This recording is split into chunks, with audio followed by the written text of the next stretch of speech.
ஆனால் மேலே ஒரு VDI டீசல் வண்டி 2014 6ஆம் மாதம் வண்டி, 2 ஓனர்ண்ணா. இன்சூரன்ஸ் மட்டும் இல்லைண்ணா. 4 டயர் புது டயரு, சாகாக்சர் புதுசு, கிளச்சு புதுசாக போட்டிருக்காங்க.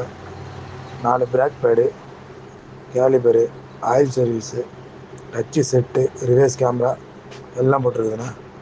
மேலே ஸ்பாய்லர் கூட போட்டிருக்கோம் வண்டியில். வண்டி ரொம்ப தெளிவாக இருக்கும். பம்பரில் மட்டும் லைட்டாக ஸ்க்ராச்சஸ் இருக்கும். வண்டி பார்க்கணுன்னா கூடுவாஞ்சேரியில் பார்க்கணுன்னா, வண்டி ஓடி இருக்கிற கிலோமீட்டர் பார்த்தீங்கன்னா 1,06,000 கிலோமீட்டர் ஓடி இருக்குண்ணா. ஏசிலாம் அவ்வளோ நல்லாயிருக்கும். வண்டி அப்படியே இருக்கிற கண்டிஷனுக்கு 3,90,000 கொடுத்துடலாண்ணா. யாருக்குன்னா ஐடியா இருந்ததுன்னா கால் பண்ணுங்கள். நன்றி.